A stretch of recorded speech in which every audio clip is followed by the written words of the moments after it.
Okay, everyone, welcome. Welcome to this parallel event at the United Nations Commission on the Status of Women, hosted by the International Convocation of Unitarian Universalist Women.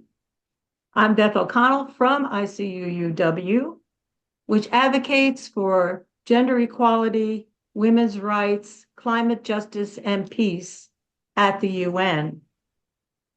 I invite you to put in the chat your name and where you're calling from, and if you are with an organization.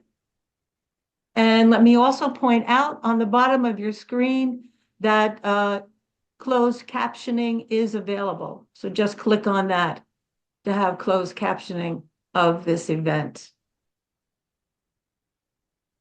Okay. Thank you all for being here, for joining us this morning in New York. Okay, the title of our parallel event is Love Your Neighbor, Helping Refugees and Immigrants in Morally Challenging Times.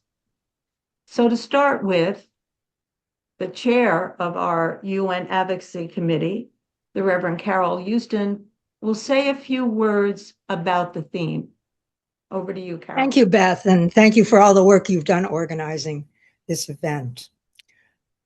I want us to start with a moment of silent prayer or meditation for the people, mostly women and children, especially women and children, who are in active conflict zones right now. They are in danger, and they may well be future refugees as the world goes. So a moment of silence, sending them strength, please.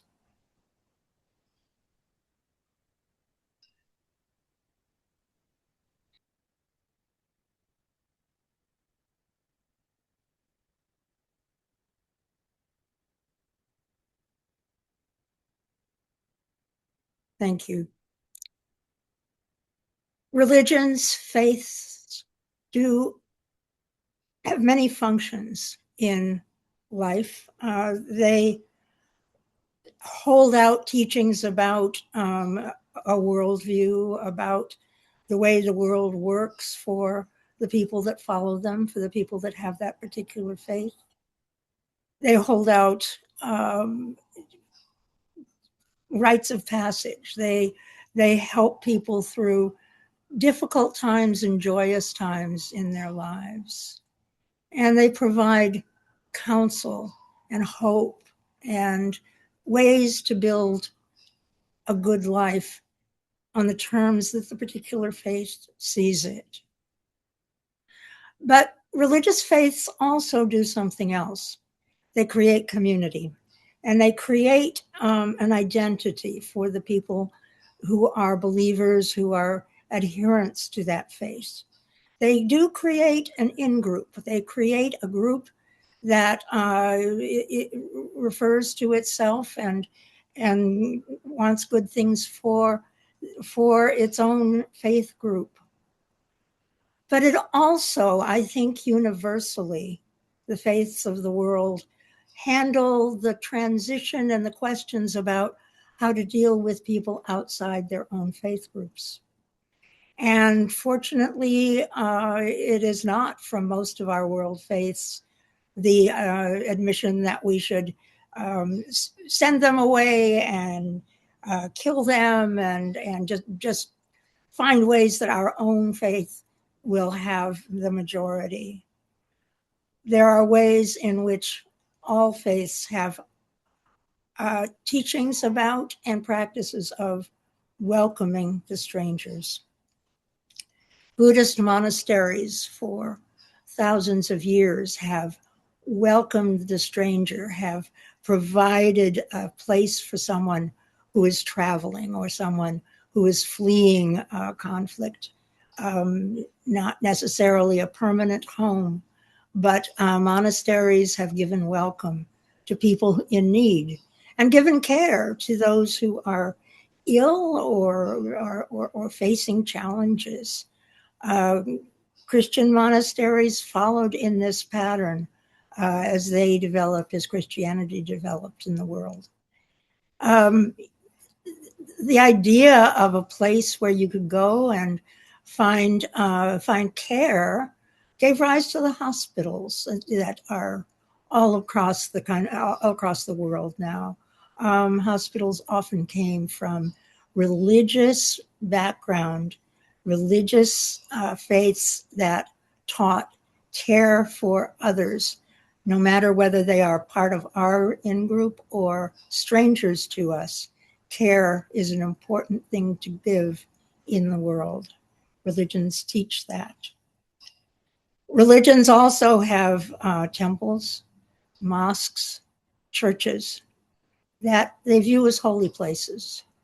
And through the years, there developed a sense that a holy place, a temple, mosque, or church, should be a sanctuary, should be a place where people could come for protection and not be pursued and arrested in such a place.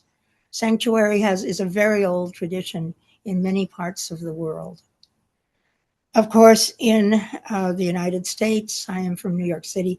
In the United States, we have challenges to the sanctuary tradition and laws that do exist. An executive order from the current administration saying that people can be pursued, particularly refugees can be pursued into churches and temples.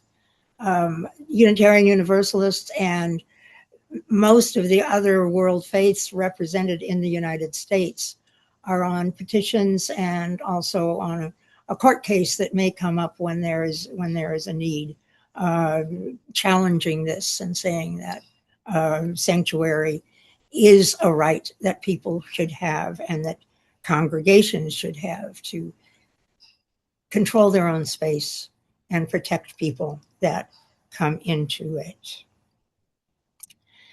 I'm going to talk briefly about the teachings in the Hebrew Bible, or the Jewish tradition, and in the Christian Bible that give grounding for, that give basis for welcoming the refugee, for welcoming the stranger.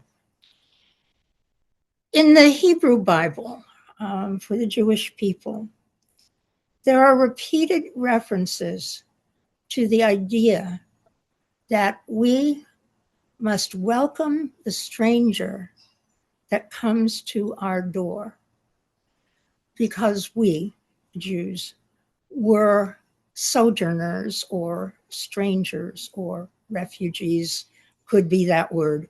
We're sojourners in Egypt. Therefore, we return the favor to the world and we welcome refugees that come our direction.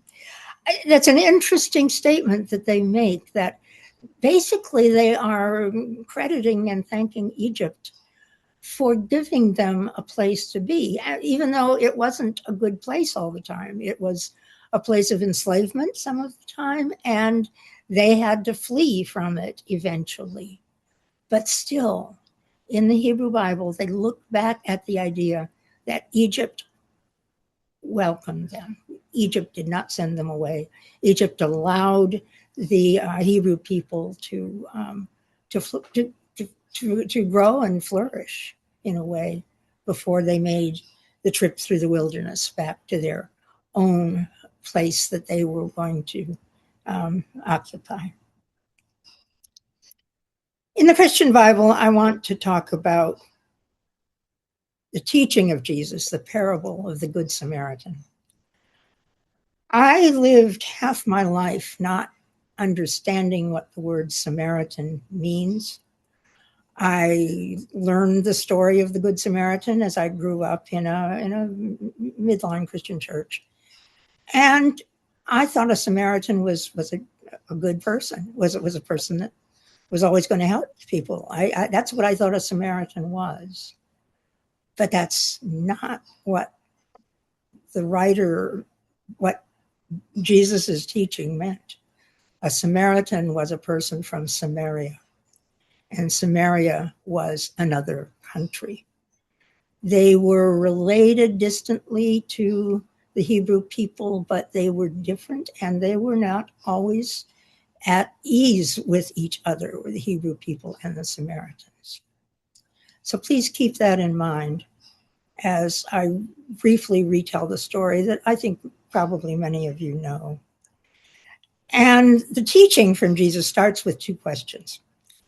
The first question from the audience listening to Jesus was, what is the greatest commandment? And Jesus's answer was to love the Lord your God with all your heart and all of your mind and all your soul, and your neighbor as yourself. To love your neighbor as yourself. And then the follow-up question from the audience, who is my neighbor? And so Jesus told this story. He told the story of the man out on an open, sort of empty road, making his way to the city. And he is put upon by thieves, and he is beaten, and he's robbed. His clothes are taken, his money is taken, everything is taken from him, and he is left injured along the side of the road. It is an empty road for the most part, but the day goes on, and several people pass by, also heading for the city. One of them is a priest. The others are good, high-minded people in their own cities, but they pass by a man that is definitely in trouble, definitely in need of help. And finally, another man comes. It is a man with some wealth. He is carrying things that are valuable, like maybe a merchant, I don't know. But he is from Samaria, and he is the one who stops. It is a stranger who stops to help a stranger. And he takes the man who is injured, puts him on his camel or horse, however he's traveling, takes him to an inn, the Samaritan pays for his food and lodging and care for the coming days, and leaves them there. And so Jesus asked, who was a neighbor? The neighbor is the one who helps. The neighbor is the one who sees people in distress and reaches out. The neighbor is the one for whom there is a relationship. The one who does not pass by when someone is in need. That is the neighbor. And I think in teachings from many of the world's religions, we are called to be good neighbors. We are called to help each other. In what we're talking about today, we are called to be Samaritans. We are called to help people that come from other countries that need our help, that will benefit from our help, and then will become our neighbors and help us in return, just as the Hebrew people talked about returning the favor that Egypt had brought them. So that's what we're talking about today. I am delighted with the people that are going to be presenting present day stories, but please know that these stories come from the past of religious institutions that encourage us to be part of their own religion, but also to reach out to others when they come our way. Thank you. Beth, back to you. Thank you, Carol. So our panel today will be discussing helping refugees and immigrants in three situations. You have the situation of war, like in Ukraine, when suddenly there's a flood of refugees entering neighboring countries. Then you have the process and challenges of a formal sponsorship of immigrants as in this case in Canada.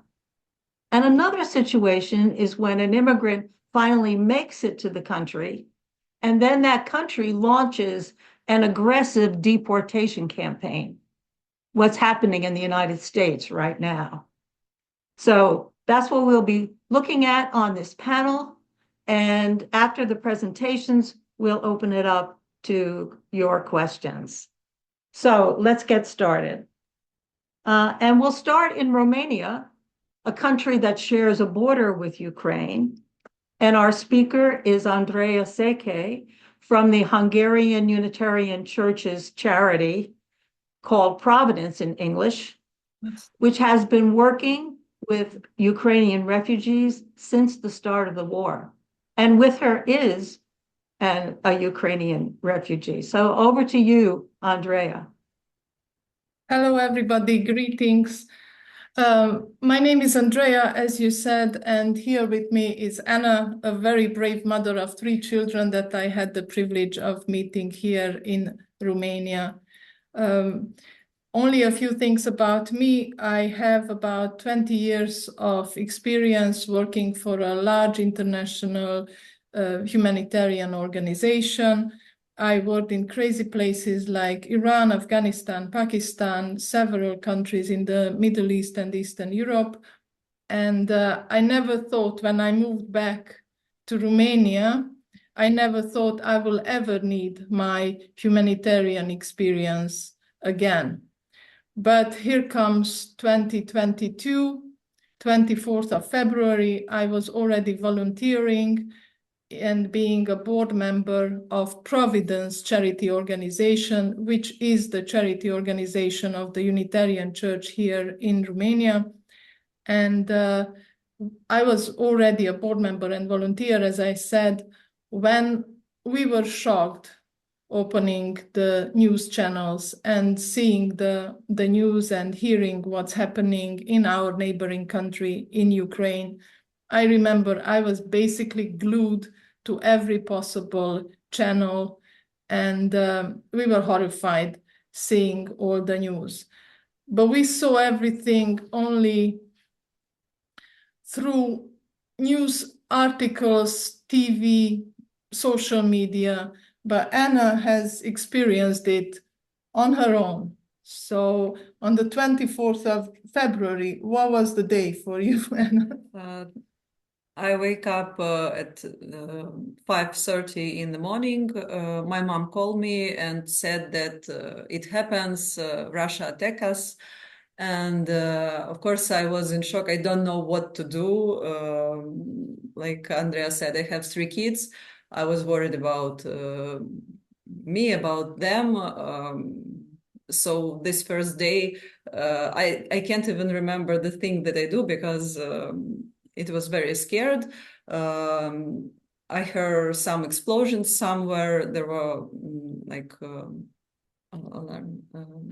sirens. Like sirens all day. Yes, there were no gas on gas stations. And on the 25th of February, I decided I took my kids and we went to some village far from like Kiev. Cities like Kiev and so on. And we were there around like a month. And in March, some friends of my friends were here in Romania, so they suggest us to come here because it's like safer place for us. So Anna arrived in 21st of March. 21st of March. By 21st of March, we already started preparing for the emergency response here in Romania because we knew we would be one of the first countries to host refugees. So my humanitarian experience was widely used back then. But just before we go further, I'm not really sure if you can locate the city we are talking about. So where in the world are we? This is the world. We are here in Europe. We are actually very close to the Black Sea, and you can see Romania and Ukraine being neighboring countries. And this is Cluj, the heart of Cluj city. This is the Unitarian Church and the Unitarian College. So when we started preparing for this emergency response, the Hungarian Unitarian Church, the Providence Charity Organization, and the Unitarian High School, which all have their offices in this building, they all worked closely together, and it was an amazing collaboration for which I'm still very proud and very excited about.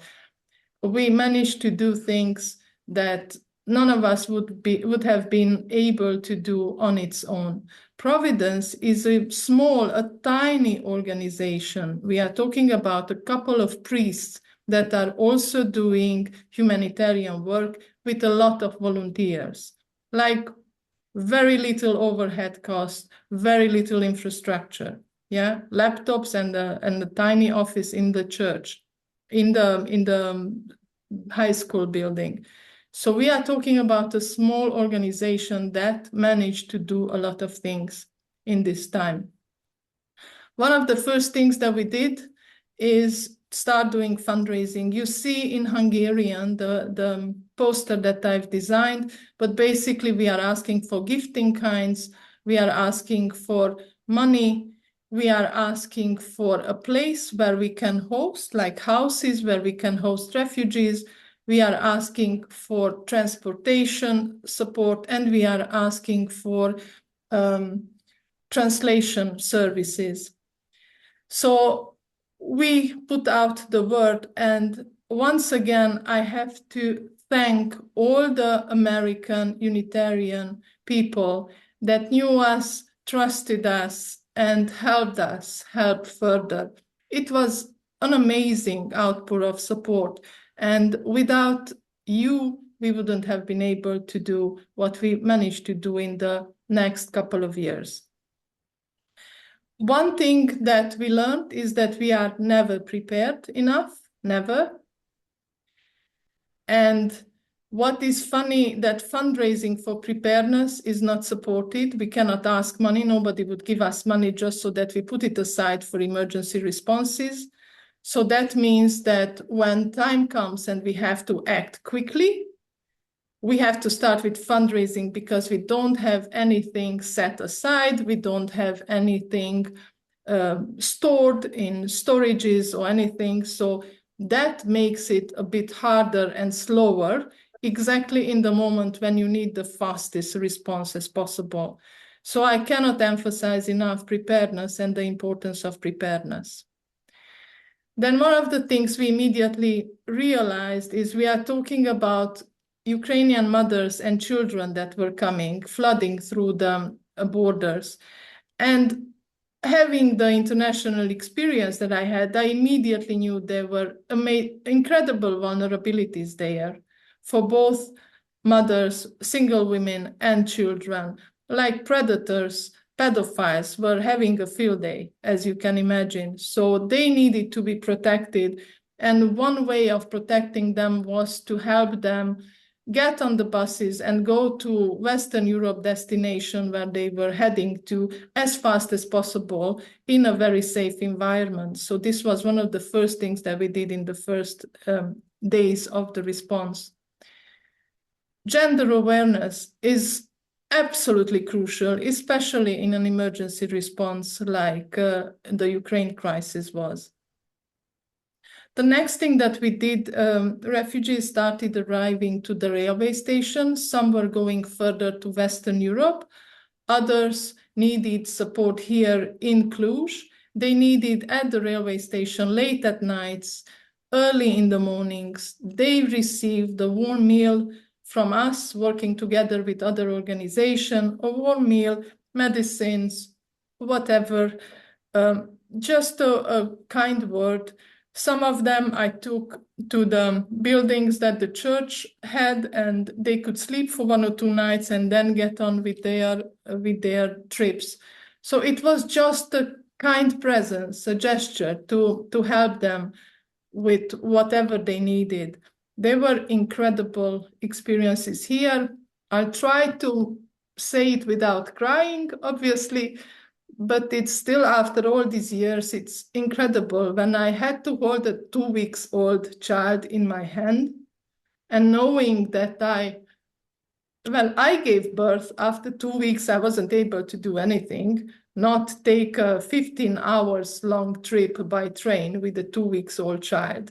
So they were incredible stories. And that's what I'm saying. Once you're there, you understand that these are not numbers and statistics as the social media, TV, or media is presenting.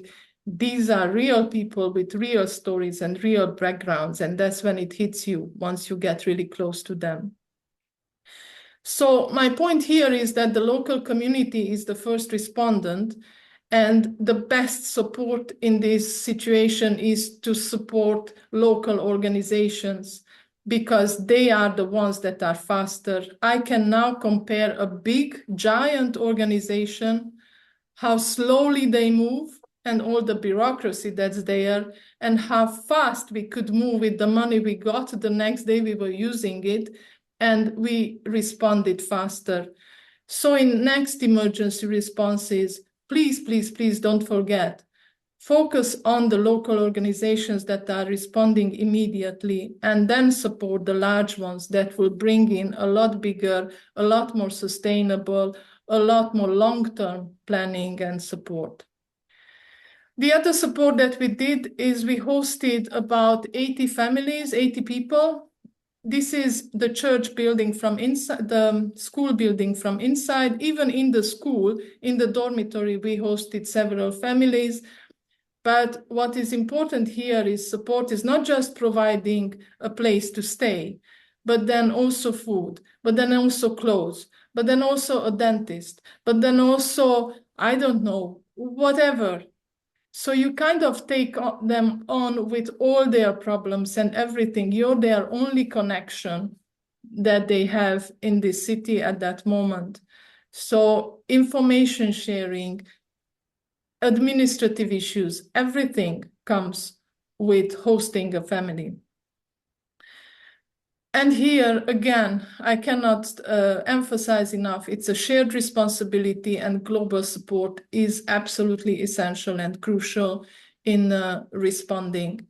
And what we found out is that they were people just like us. It's not like in Afghanistan or other places where obviously the emergency response was a lot different. These were exactly people like me or you or any of them.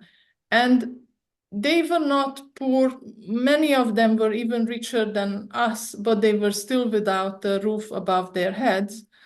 So we had to somehow, most people at least, had to somehow reframe how they think about refugees on one hand. On the second hand, the best approach was to consider them partners because they were very eager to do something useful and to help us. So we built incredible partnerships with the refugees that were staying in our places. One of them led several aid shipments to Odessa, and Carol and others who were in Cluj have met Vladimir. I didn't invite him this time, but a lot of you probably have seen them in our social media or any post. You've probably heard about all the shipments that we've done, and that was based on real needs because we had people that connected us to the real need of other peoples. And the other one was with the Reformed Church in Transcarpathia, which hosted a large number of internally displaced people, and we were helping them as well with their camps and whatever they needed. What's important here is we didn't just gather things and dump it over the border and then it will be good for someone. We actually knew what was needed and we spent every cent in a very intentional way, which is very important because a lot of people still understood donation is, oh, I clean my closet, it's excellent spring cleaning, everything that is junk in my place, I'm just gonna donate it, it's for a noble cause, which is totally not the case when you need to support people. The other thing that I cannot emphasize enough, and sometimes you even have to convince the men around you, that it's important to spend money on mental health and how important that is for mothers and how important that is for children. And if the mothers are calm and relaxed, the children will get calmer and more relaxed as well. So at some point, Anna has already heard about us when we were organizing all these trips around Cluj and then organizing a summer camp and some urban camps for the kids. So we tried to get them out a little bit from their everyday, just sitting around, not knowing what to expect, just taking them out in nature. Those were the best mental health treatments that we could come up with. And then finally, what we are extremely proud is that we started the emergency response in March, and then the 4th of April, we were the very first ones to open a Ukrainian kindergarten in Cluj. We basically made space in the Hungarian kindergarten, and one room was transformed in Ukrainian kindergarten. It was an amazing first step for mothers, just knowing that they can leave their kids for a couple of hours while they will be more relaxed and look for jobs, look for whatever. And I want to add that for kids, it was very important to feel like something like they could feel in Ukraine when they go to kindergarten or to school. They again can do this and communicate with other Ukrainian kids. It was very important. Excellent, thank you. And then later on in the summer, we started the Ukrainian elementary class, which with your support went on for 2 extra years. So it was the summer and then 2 extra years. And here in the left corner, you can see Anna's little boy. It's my older son, Daniel. Yeah, this is where we actually met, I think, the first time. Yes. And then we organized several meetings for mothers as well. And whenever we had donations, clothes or medicine or whatever we did, or just had fun and ate together and talked. So we had some support groups for mothers. It was very helpful because we have not much help, and this help was very important, how for kids and for mothers too. Yeah. Unfortunately, everything stopped. Our funds ran out. The government made, Murphy's Law. If the government can make mistakes, they will make mistake. If they can mess it up, they will surely mess it up. Well, they did, big time. So at some point, like closing the tap, there was suddenly no more money. And the word got out, integrate your kids in Romanian schools, which is not working. No, and it hasn't been working for the past 1 year. Maybe some programs are written somewhere, but on practice, it doesn't work because last year I tried to put my kids in Romanian school. They went there around like for 1 month, and almost every day their teacher told me, oh, it's hard for them, they don't know language, maybe you should move to another city where is Ukrainian school, or to another country or something like this. They don't want to have some deal with us. So the government is washing their hands. Here we have a community of 3,000 Ukrainians still in Cluj. Something. Anna is one of the people that are trying to keep the moms together in a funny way. Also mental health there, and absolutely no support. So I think the ones that stayed are the ones that are working online and managed to live in this country. Because even moms with good 1 or 2 education, they have a very good job in Ukraine. But here, without knowing language, or even with knowing Romanian, it's hard to find the proper job. So we're working online, or somebody works like in cleaning lady or shops or with 2 or 3 universities behind. That's basically from our side. I'm conscious of time. What I'm trying to say is that I try to include all our learnings or some of our learnings in these presentations.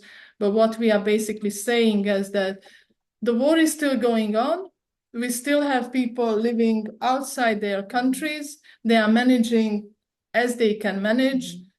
Support organizations, charity organizations don't have money anymore for this particular reason or for anything. Basically, the government is being passive, so you're kind of on your own, and just really pray to God that the war is going to finish soon. Did we learn our lessons? That's the biggest question. Did the government learn? Did the international community learn the lesson? If you watch the news, and the news are not very comforting, and there will be somewhere another refugee wave, are we prepared for that? Did we learn? That's basically what we would like to leave you with. Thank you so much for your attention. Thank you. Thank you, Andrea and Anna. Thank you very much. Wow, you certainly shared with us what is needed to respond to a refugee crisis, the importance of local organizations, the importance of giving refugees what they need, not what you think they need or what you want to get rid of. And I also think it shows what faith-based organizations are doing, how they are filling the gaps that public institutions, that governments are not doing. And we'll come back to you with questions That's later. perfectly worded. Indeed, we are filling the gaps. Whatever Right. falls through the cracks, and there are many. Exactly, exactly. Okay, so now let's go to another situation in Canada, to Ben Taylor from the Unitarian Church in Peterborough, Ontario. He has experience working on the Canadian process for formally sponsoring immigrants to the country, and he'll introduce an immigrant from Rwanda and Uganda. So Ben and Jean Maurice, over to you. Yeah, thank you, Beth. I'm told that Canada's private sponsorship program is unique in the world. It's allowed Canadians the opportunity to offer protection and a new home to more than 275,000 refugees since 1979. Privately sponsored refugees arrive in Canada as permanent residents, eligible for health care and the Canada Child Benefit. So private sponsors provide financial support and settlement assistance for a full year after arrival.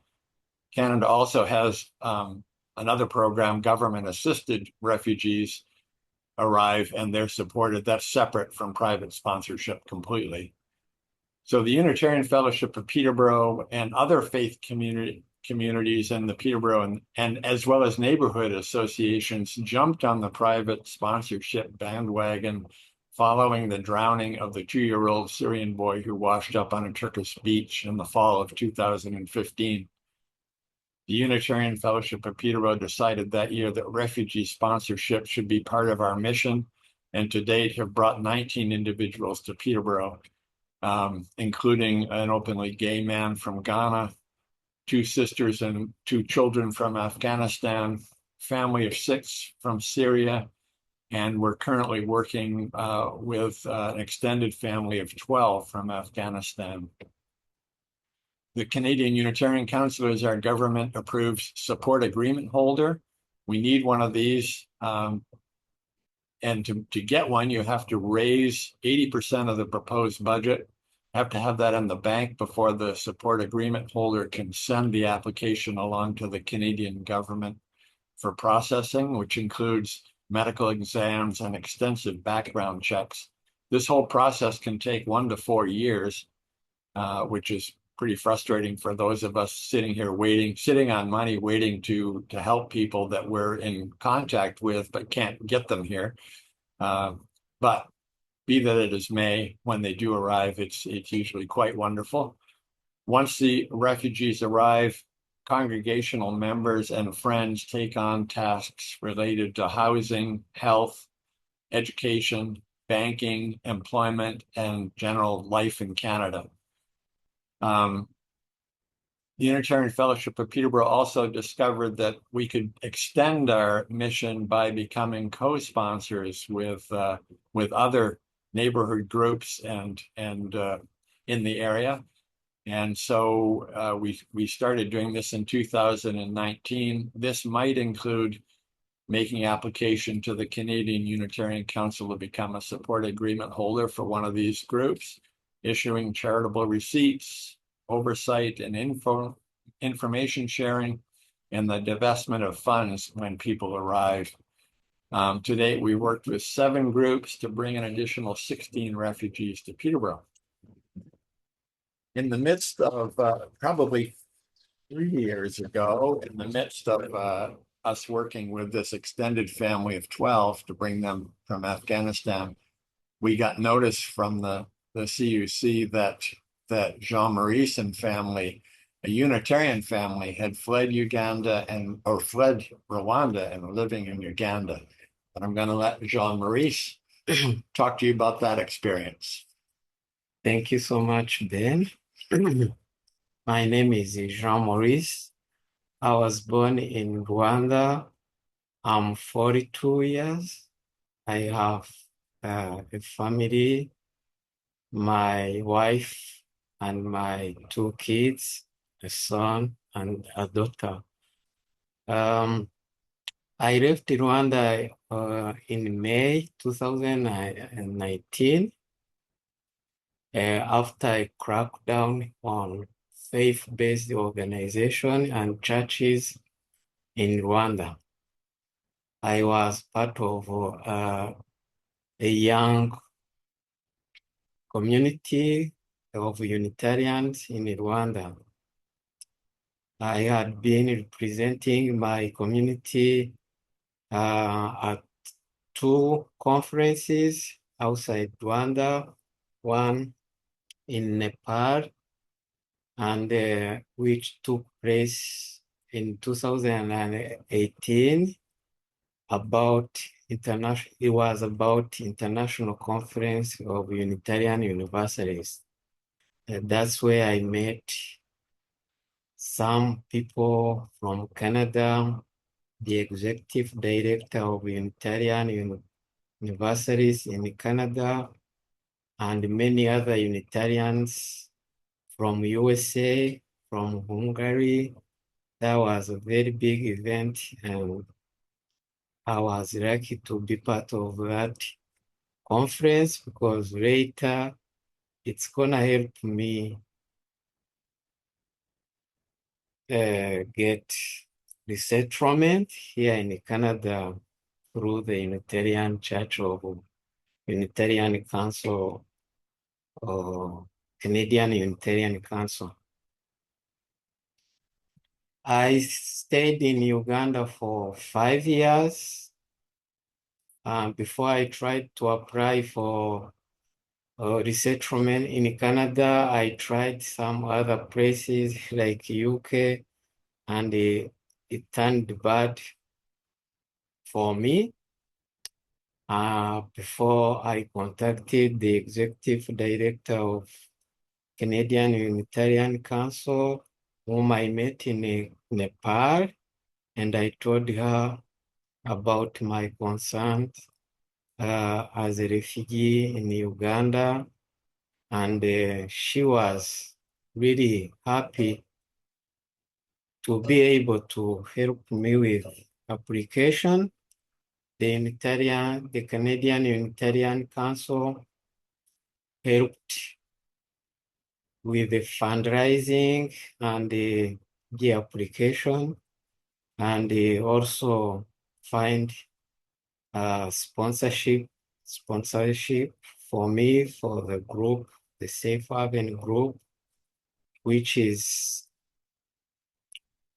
Ben talked about, the neighborhood group here in Peterborough that has sponsored other refugees before. Yes. And fortunately for us, that when we heard about Jean-Maurice and his family, they were looking for another refugee group or another refugee family to sponsor. So that worked out quite well. And how has Safe Haven been able to help you settle in Peterborough?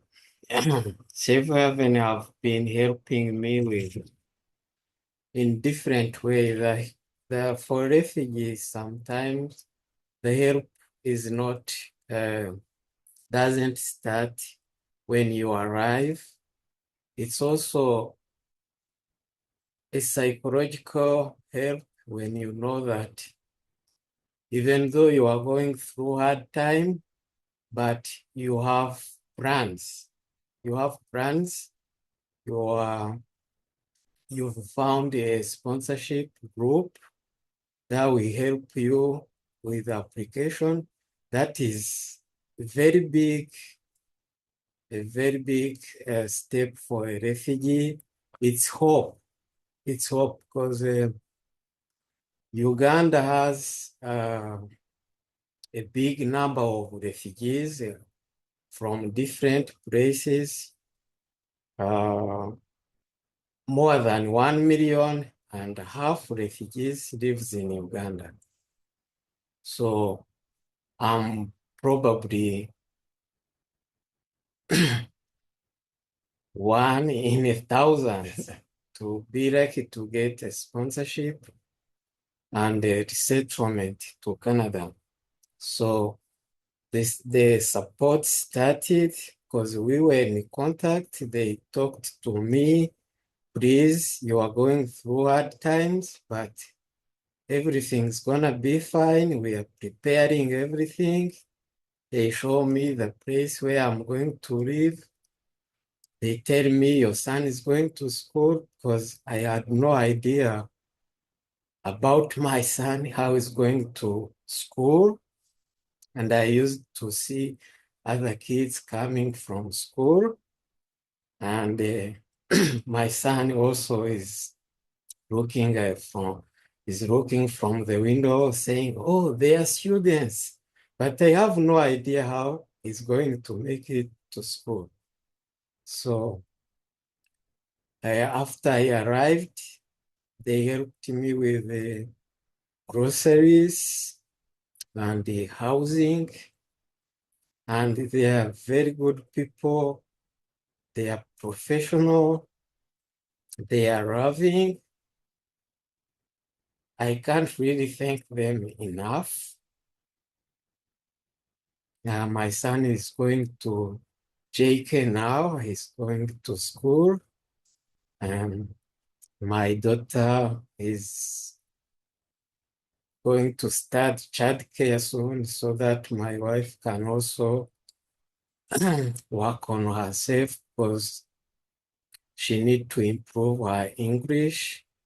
'Cause my second language was French, but also when I came, I had to go for ESL, English as a second language. So I'm trying to settle down.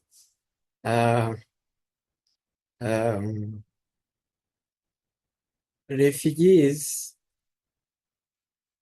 they are not people who are looking for green pasture, because sometimes it's even harder to start from the scratch. So, but with the support of the people and the Unitarian is here in Biraboraf, I don't feel alone because I go to Sunday services.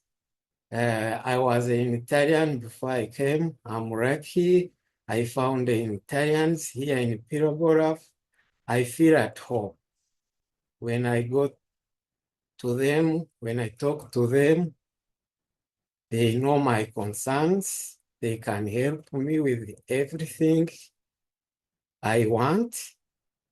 So it's really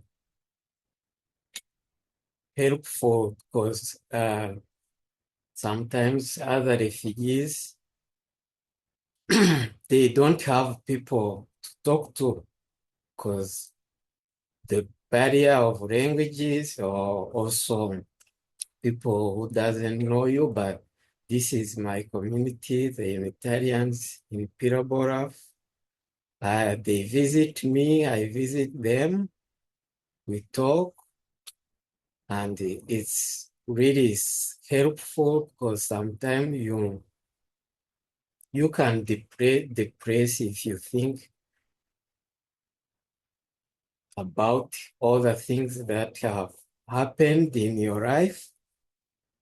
But it's a new start, it's a new beginning, and we are getting used to weather and There's snow here. yeah, we've never seen snow before. Yeah, but everything's gonna be fine, and it's fine even today. So I'm one of the luckiest guy from the biggest community of refugees in Uganda. So I'm thankful for that. And I wish this could expand to many, because even if you want to go by this paperwork thing, it's not something you can really do on your own. Yeah. Thank you. Okay. Give to you. Yes, thank you. Over to you, Beth. Okay, thank you, Ben and Jean-Maurice. Thank you for your personal sharing there of your experience. It sounds like Canada has opened the door, the possibility of sponsoring refugees, but it's the local organization. Once again, it's the local organizations and the faith-based organizations that are stepping in and taking on that challenge, which takes a lot of work, and it sounds like a lot of patience to do this. So thank you very much. Okay, now let's go to our third speaker, who is from the Quakers American Friends Service Committee. She is Isel Hernandez. She's an immigrant rights organizer based in New Jersey. So Isel, over to you. Thank you. And please let me know if you are able to both see my screen as well as hear me just fine. Perfect. Okay. Well, thank you so much. I want to be deeply mindful of time, so please feel free to send me a message if I'm running over. I definitely want and welcome any and all questions. I'm sure my other two wonderful esteemed colleagues who are doing this work across the world, and whom I'm deeply thankful for and grateful for the work and commitment that you have to upholding our individual humanity, right? It just means the world to me. And I entered this space humbly and deeply, deeply grounded in the fact that I show up here as the organizer for the American Foreign Service Committee, particularly the Immigrant Rights Program in New Jersey, which is where I'm based out of. But before we start, because I think it kind of weaves, and folks have shared some of their personal experience, and much of my work is woven by my own personal experience. So I am the organizer, and I also work on policy at the local, state, and federal level with immigration items. I, like the tradition of the Quakers and many others here, think deeply of immigration as a natural part of human history as well as nature. And so, through that lens and through that belief that we are each rightfully in our own way divine individuals, we share a little bit of our work in this moment. And today I'm going to be tackling, as Beth mentioned, a little bit about the immigrant deportation campaign happening in the United States. And I particularly think of the word campaign a lot, and I will leave folks with some thoughts maybe as to where we go from here, because I think that as important and crucial and endlessly echo Beth's conversation about supporting local organizations that are on the ground dealing with the people that are directly impacted about these by these policies. When our leaders are still deciding what the best policy method may be, we have to save each other. We have to have each other's back. And so please tend and donate to the immediate organizations in your area that are tending to our neighbors. I will provide a current overview of what's happening with immigrant communities, as well as some of the enforcement policies that have changed in the United States to help our international friends better understand what we are seeing. The American Friends Service Committee as a whole is an organization that is nonpartisan. I come here, and again, we speak from the value-aligned, faith-based, perception of organizing towards working with peace for justice for all. And I will also take a moment to pause and honor the fact that over 100 years, the Quaker Values in Action that the American Friends Service Committee has enacted, I think were perfectly captured. In one of our annual reports, which read, we believe that the ultimate answer to our problems lie within the irrepressible human spirit, and that simple act of human caring speak to deep spiritual longings of our age. Therefore, we continue, this is the end that I added. Therefore, we continue to our mission. We continue our mission to welcome each other's as friends. So I think the theme of what I want to get across as we examine this is that for me, as an immigrant myself who has lived in the United States for 22 years, and as a Deferred Action for Childhood Arrival recipient, one of the policies enacted in 2012 by then President Obama, that allowed for youth to be able to be protected from deportation and allows me to have this job and contribute to my community. It allowed me to have access to higher education. I see deeply with the fact that we need to react in the now while our leaders figure out the later. Because again, a student like me benefited from many kind neighbors who saw me not just as a stranger, but as a soon-to-be friend. And I think that that really is what we all have to remember about each other. I also again mentioned the 100+ year history, and I want to honor this beautiful quote that I sit with. And to the left is the 100+ year history. That picture that you see is the ledger of the people that the American Friends Service Committee at the height of the Holocaust helped to come to America. And it's a story that I found while I was at the Holocaust Museum in DC with one of my best friends. And it sits with me deeply because I thought of the organizing a rescue network. And there was a beautiful piece that maybe you'll see later that says Americans Who Dared.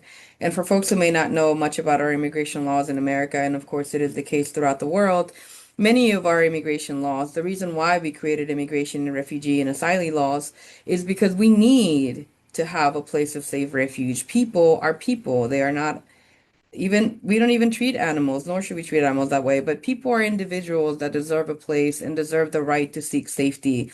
And we to each other as individuals, regardless of our nationality or country of origin or faith, I deeply believe as a Quaker myself, owe it to each other to ensure that we can treat each other with kindness. So I just want to honor that. The reason why we have asylum laws in the United States was because we realized that not opening the door, it's not just a bad thing to do. It is a life or death situation, and we must be willing to carry the weight of the moral, at least, decision that we are taking in this moment to close doors, to shush away to the stranger, and to not welcome them. Our program in New Jersey, as I mentioned, where I'm speaking from experience in the work that we've been doing for over 30 years, has worked to advance the rights and uplift the experiences of immigrants of all walks of life at the local, state, and federal level. We do it by providing comprehensive legal services. Access to the process means actionable things like access to an attorney, especially in immigration proceedings, where even though it is a civil matter, you are not afforded an attorney, and hence why we're seeing so many families be separated. We also understand that it's holistic support. You're more than just your immigration status, wherever you may be in the world. And the plight of undocumented people is an international conversation that I am glad we are engaging in today. So we have a team of social workers that do day in and day out caring for each other, including caring for those folks that are currently in detention centers in record numbers in the United States. And that, of course, also goes to anybody that sits behind a cell as a prisoner that should be cared for no matter what it is that that we may believe. We should again treat each other with respect and care. Grassroots organizing, and we also develop policy initiative, which is what I work on. I wanted to give people a glance, and I'll just kind of speak over the slide for folks to take a minute and just contextualize this some more. If you were to just extrapolate what it is that happened in just 1 year in the United States is basically top line items here. Over 650 executive orders and more than executive orders. I want to be very clear about the numbers. This includes also policy changes, administrative changes, so on and so forth, that have happened in just 1 year. The way in which those massive changes and rapid changes, almost two a day, in 2025, we were waking up to new memos, realities happening, made it so that we still are analyzing the depth of the changes to our entire system because this is systematic, right? Migration and failure to regulate people and provide documentation. And very important for us to remember not to fall for the trap of what it means to be undocumented or illegally or unlawfully residing in a place. It's an administrative failure. That's all it is. It is not a sin. It is not a crime. It is a lack of paperwork and application in a system that would allow our neighbors to document themselves.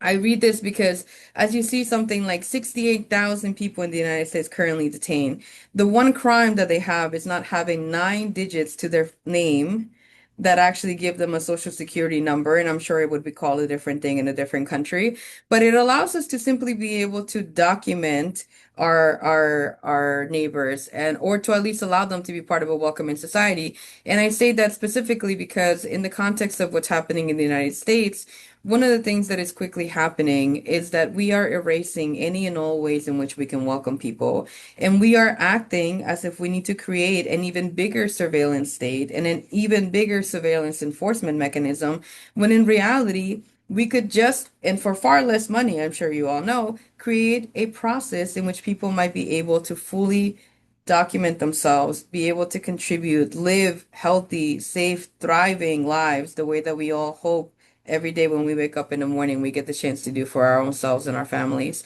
Record numbers of death in detention. I just want to mention that even though we're only 3 months into 2026, there has been 10 deaths already in detention centers, extensively cataloged human rights violations. And this is the forum, right? The UN and forums like this are the forums for us to ask other countries as well as other organizations that care about human rights to look and to ask for answers. There's thousands, not hundreds, not dozens, thousands in the United States of America that have gone missing from the tracking system of the Immigration Customs Enforcement mechanism right now. We need to find those people. The folks that were being held down in Florida, for maybe some of our international friends, you can look up the cases of what the administration was calling alligator Alcatraz. There are people that are missing, people in third countries right now that are waiting on people like us in institutions that say that they care about human rights and that do care about human rights and advocates. They're waiting on us to care their plight. They're waiting on us to listen. And they're also waiting on us to ask for accountability and to ensure, right, that no person that was deported and detained, all of which are violent state acts, are going to be forgotten or that we are not going to at least listen so we can be better all together, not just here, but all across, right? Record number of investment, billions with the B, numbers of dollars that have been invested. I believe that the last figure that I remember reading is that there's somewhere about $150 billion left for the Department of Homeland Security to use on their deportation campaign. The American Immigration Legal Council, I believe, if I remember the source correctly, actually did a congressional testimony. I was there. I was lucky enough to get the chance to see it, where they testified on the record to our congressional leaders here in the U.S. that the cost of mass deportation, when we talk about mass deportation, depending on what side of the aisle you listen to and depending on who within that ideology you listen to, the idea of the mass deportation and why it is a campaign is anywhere close to the 10 million or 11 million people of undocumented people in the United States to 100 million people that they are hoping to deport. And so depending on what you're looking at, we're looking at about $150 billion worth of money, $200 million, which were specifically used in a marketing campaign to create and instill fear in immigrants to ask them to self-deport or return. And again, I say that because one of the things we talk about here are resources. One of my jobs is to talk about things like this and to organize people, right? as a response of millions of dollars being poured into our communities to create fear, to divide us, to dislike each other, to think that it is our new neighbor or our new friend that is taking away our job opportunities and so on, people have responded. And this to me is honestly the things that give me hope. It is not necessarily any one government, any one country, any one nation. For me, it is obviously about the people and people learning solidarity with one another. And these are some beautiful pictures of some of the ways in which people all across America have shown up to say, we will match you with bodies per dollar. Every time you tell us to have fear, we will not do that. And instead, we will create community. And community is free, folks. As many organizations as now, and when the world is on fire, maybe asking you for money, yes, yes, yes, support them. But also remember that there's such power in our own unique agency where we can also just show up for one another. And that could be like asking your governor to take, better stances. We are asking of that of our governor. We have a new administration in this in New Jersey, and we're asking them to actually ensure due process by putting money where their mouth is and allowing us to be able to give attorneys to our people who are currently detained, right? There are people who are willing to go to jail and are doing very, very bold and visible shows of their faith by witnessing. Witnessing is incredibly important. And all the atrocities happening in our day, today, this day, as we sit here watching the news all together, I encourage us all to be courageous enough to witness and not close our eyes to the things that are happening. As draining as it may be, it is no more draining than for the people who are still having to find a home and struggle. And it looks like passing things like the Safe Communities Act. It's a piece of legislation where we are saying, to what one of our friends was sharing earlier in regards to sanctuary. It's not necessarily sanctuary in the policy, but it essentially reminds us that there are places that we should all agree and that most people agree we should not bring terror upon, like schools, healthcare facilities, shelters. I like to believe that among these same conversations, as I speak with nurses, doctors, engineers, kindergarten teachers, teachers for folks that have different abilities than ours. I deal with service providers that do all kinds of services for one another. I deal with the helpers. And the one thing that I think deeply about is also ensuring that helping is not criminalized. Helping each other should not be a crime. Feeding somebody when they're hungry should not be a crime. And there shouldn't be anyone that tells us that caring for one another is dangerous and extreme. And so, where do we go from here? I think that we sit at a moment where, as my colleagues and my friends have shared earlier, many horrible things are happening. If we are speaking on behalf of the work that we're doing here in New Jersey and throughout the United States, here's what I tell you that I ask you to join us in this work in the same way that I'm hoping to join my partners in their work and sending solidarity and learning more about their causes and the great work they do. One, we must keep our eyes open, peeled, and glued. We must see it to the end that we dismantle human warehousing in the United States. Just about a year and a half ago, though no one should be held in detention center, we had one of the lowest numbers at 32,000 or something like that of people that are currently in detention cells. We are now at a peak, as I just showed you, of 70,000. And the United States has confirmed that they're hoping to create anywhere between 8 to 10 other warehouses that could house about 10 to 15,000 other members of our communities in there, making it at that point an incredibly supersized, basically mimicking our incarceration system. Why? Because our neighbors lack nine numbers. And the idea of undocumented fully, by the way, is of course a fallacy because our neighbors participate. Their children are our neighbors and our classmates. They work with us. There's no such thing as somebody being fully undocumented. And I also just want to put in perception the totality not only of the money that we're spending, but the systems, the deportation or the immigration enforcement apparatus that we're building. It is not just Immigration Customs Enforcement. It is 20% of the FBI that is currently designated to that. It is IRS agents. It is ATF agents. And for many of our international folks, these are all agencies that sit under the Department of Homeland Security. And I think that really is one of the things that, as somebody who's been doing this work for 8 years, I constantly sit with. And I will close with this. We must absolutely must ask for accountability of each other, of our leaders, of ourselves in this moment. And I say that because one of the things that you saw in those pictures briefly is a lot of young people. And I think of this deeply, deeply, and I'm sure we all can. And that is my guiding star for a lot of my work and a lot of my moral conclusions, though I have no sense that I can dictate anyone's morality any more than somebody else can dictate my own, right? All that to say, with the utmost humility, that I think deeply of what young people are watching in this moment from our leaders, no matter where they sit, all seats of power, all seats of power, all people who have been given seats of power and positions of power and titles of honor. Anyone who dares to say that they lead us in this moment better morally act like it and like they deserve to be followed. Because our young people are watching people that claim to be leaders of justice, of peace, who are not acting in that way. We have to align our actions with this. And this is kind of what I think about deeply. What they want us to believe, they, whoever the powers may be, and that's a lot of people with power, right? Presidents, leaders, whoever it is that's telling you to hate your neighbor. Unfortunately, some religious leaders as well. I think to me is just an overall stance, right? They want us to see division. They want us to see groups, interest, anyone. They want us to see the difference in each other. But we know factually, and that's why this is not even such a conversation about facts and rationality, because we know the facts. The facts are that deportation is incredibly costly and wrong for our economy.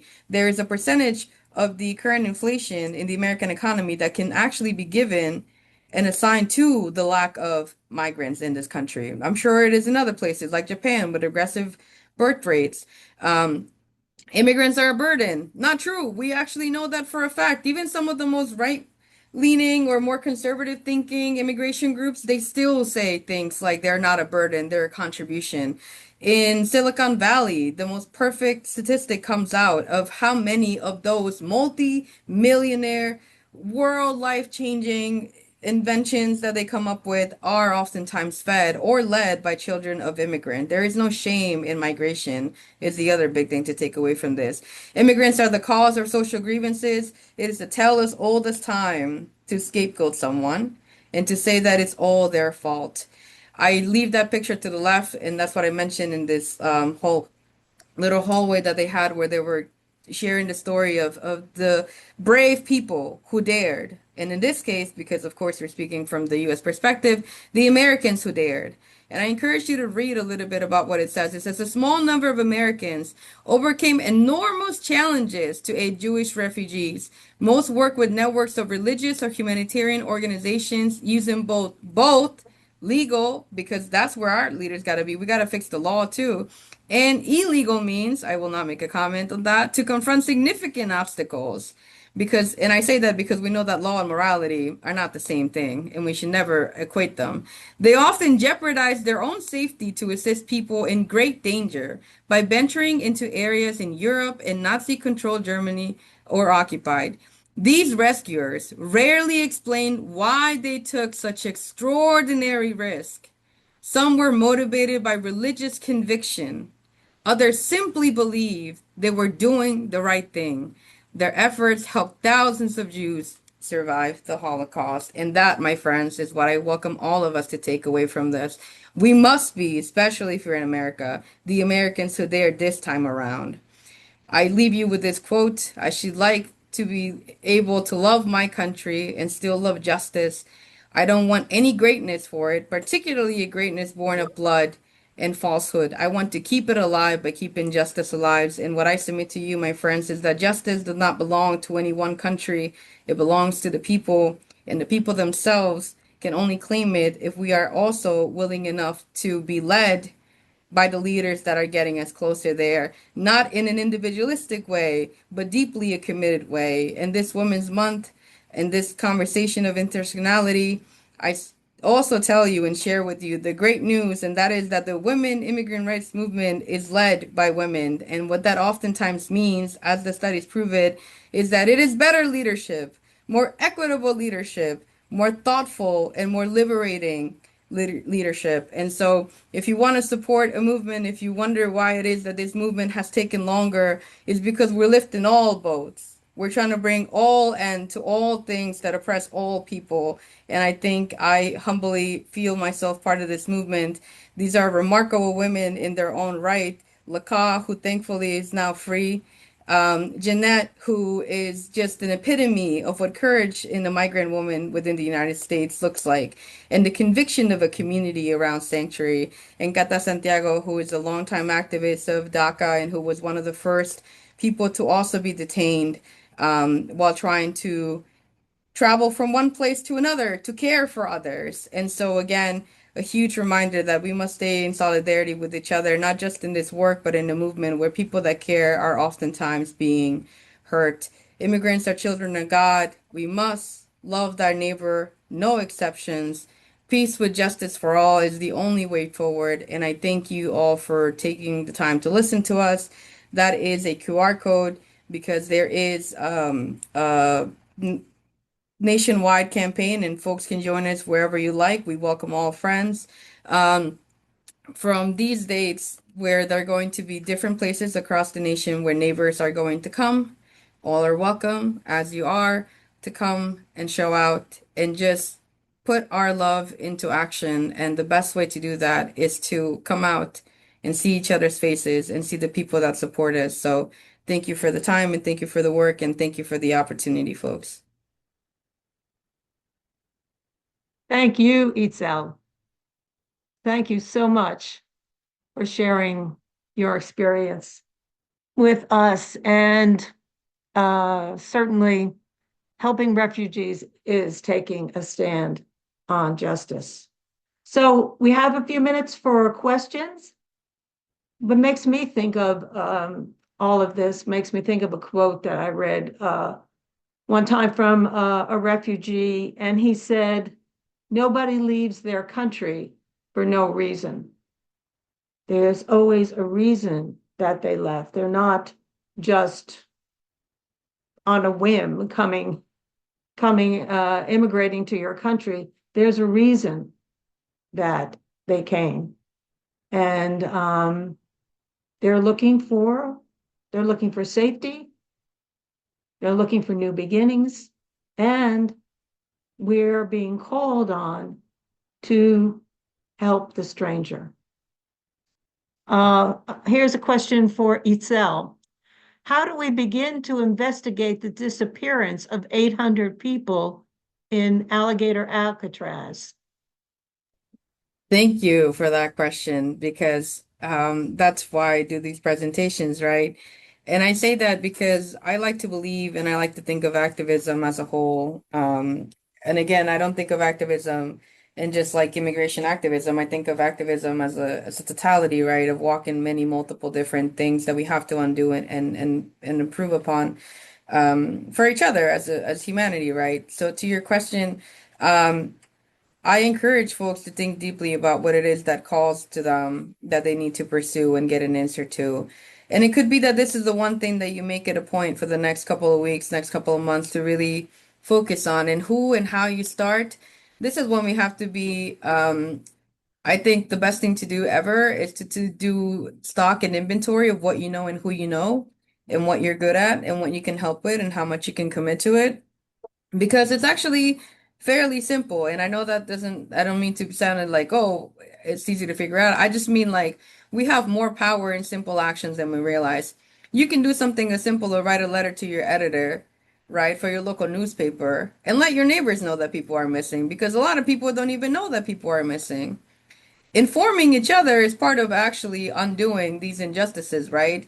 If only the people that are supposed to know the depth of the injustices know the depth of the injustices, and only the people that have taken the time to spend 40, 60, 70, 80 hours the way that we do to become experts on said injustices can have a conversation, then we are leaving a lot of people out of the conversation because these things are meant to be complicated and are never going to be simplified for us to solve because then it looks like a bigger problem than it actually is.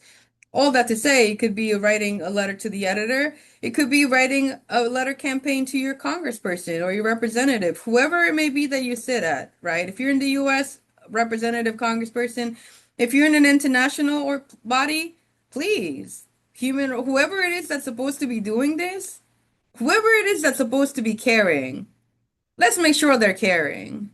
Let's make sure that your senator puts in an inquiry because they have the right to do that in the United States and ask for a congressional hearing. We have hearings about all kinds of silly things, including extraterrestrial aliens. I'm interested in that. But I also am more interested in the 800 neighbors that were parents, friends, human beings, that in a moment where everything demands our attention, that's why it matters that we hold our morality, right? Because morality doesn't move. The news do. My moral compass doesn't. We want everybody home. And I'm going to wait until you guys, whoever it is that wants me to worry about something else, come to me. I'm not going to move to you because I'm going to say this last part. That's the point. The point is for us to get confused and lost and forget in the millions of things that we're supposed to be caring about, what we're supposed to be caring about. I'm a huge fan of government when it works for the people. I think that good policy means good quality of life. And I think that sometimes we forget that every day we are paying into a system that is literally paying others to punish each other. I think deeply about Dr. King's message of a moral budget.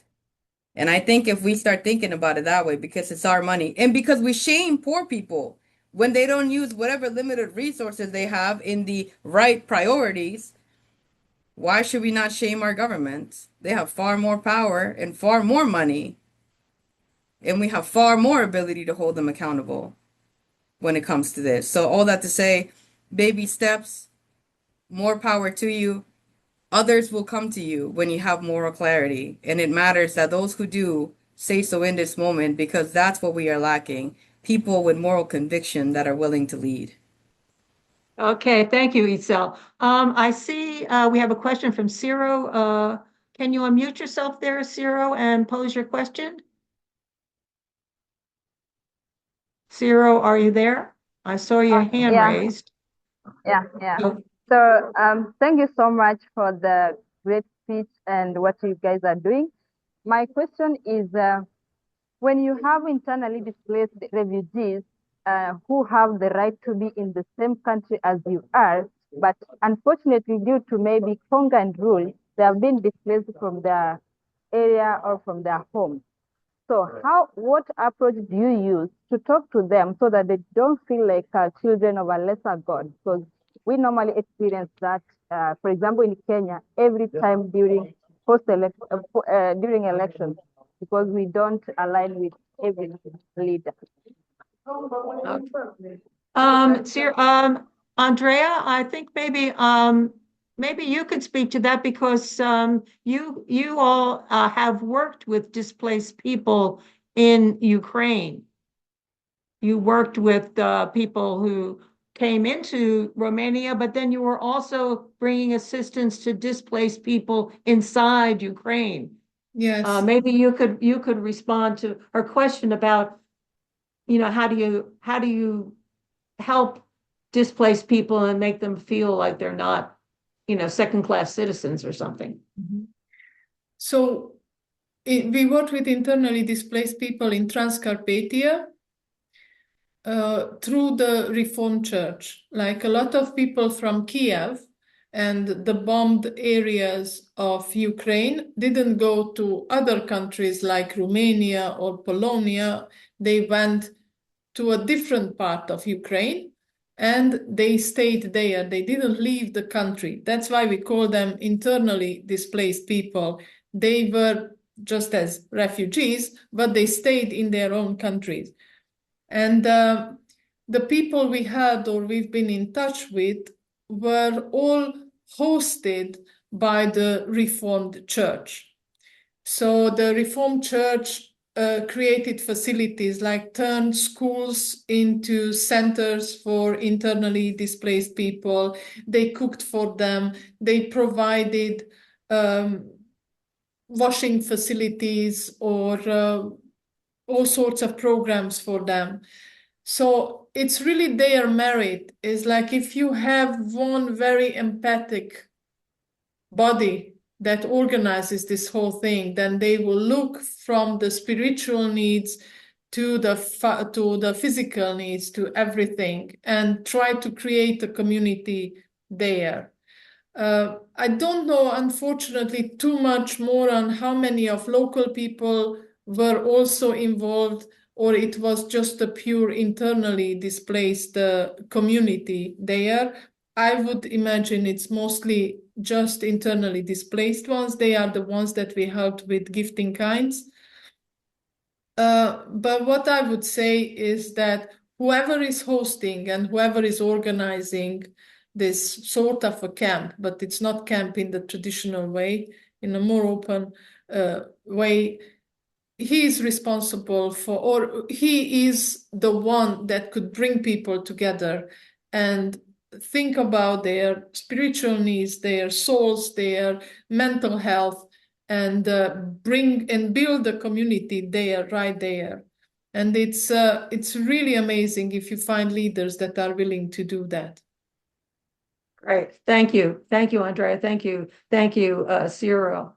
I have a question for Ben and Jean-Maurice. Ben, is the sponsorship program still going on in Canada? Well, that's a good question. We're just waiting to hear from the CUC whether they'll get any allotments this year. I've heard stories that because there was such a push to bring refugees through the private sponsorship program that the administrative function has been bogged down, and so I did hear that they might put it off for a year and try to catch up with the backlog of people that are there. And of course, as the world moves politically to the right, it gets a little easier and easier to blame immigrants for high rent costs and all the other problems that really don't have anything to do with immigrants, but have to do with the people that are trying to distract us from what's really happening. So, it's not ideal here. I think when the system works, it works really well because you've got people to people connection. I mean, it isn't like a refugee arrives and they see an administrator and they're referred to go to here about job, and here they have personal connections with people. So when it works really well. I'm a little bit worried about the future of it here, but we'll see how things unfold. Okay. Thank you both very, very much. And any other questions out there before we wrap up? If not, I want to thank very much our speakers for sharing this great discussion and this range of situations that refugees and immigrants around the world face, and how we can respond on a local level, person to person, as Ben was just saying, and also as Itzel was saying, that to call on our leaders, to stand up and call on our leaders to change policy, to seek justice. So there's a lot for us to do, and the work goes on. I think of those Ukrainians in living in Romania. The war is now in its 5th year. That's a sad commentary. So what we can do is what someone said to me recently at the United Nations. What we in civil society can do is raise our voices. We can raise our voices and put the spotlight on these issues on these concerns, on these problems. And that's something that we can do and help in our local communities, help our neighbors in our local communities. Thank you very much for coming. Can I add something? Yes, go ahead, Carol, go ahead. Do get in touch if you are in the US. Get in touch with your member of Congress. Members of the House are all running for re-election this year. Even if you've got a Democrat that you're sure wants to find those 800 people, remind him or her to work on it. He or she has so many things on the list. The letters we can give might bring attention, might bring something like that to the top of the list. And I'm certainly going to write that letter to my member of Congress very soon.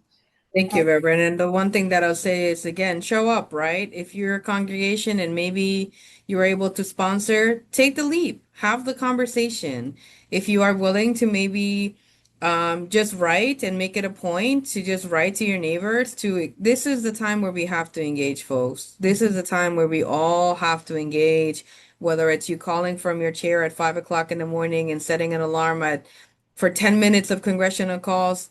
If this is not the moment where we are willing, at least for me as a Quaker, I think deeply of the testimony of peace and our commitment, daily commitment, right? We all know discipline and nonviolence is a choice and it is a discipline. That's why it's a discipline, because every day by choosing not to outwardly exert violence towards another person, you can channel that energy into something else, and hopefully it's service, and hopefully it's kindness. And hopefully it's taking a stance and finding the courage, because undocumented people and people that are migrant find the courage every day to dream still. Yeah. We gotta find the courage to push. We gotta find the courage to love. I mentioned the young people thing. I have one of my colleagues right here watching me who helped me with the PowerPoint, and she is only 21 years old. And I think deeply about the world that she will inherit and deeply about how I'm responsible for helping to build it. And I think everyone here is too, and I'm grateful for the folks that are stepping in so that next generation of kids will hopefully not have to do this work and can use their talents in better ways. Okay, amen to that. Okay, thank you, Isel. Thank you, Andrea and Thanks, Anna everyone. and Jean-Maurice and Ben, and thank all of you for joining us today.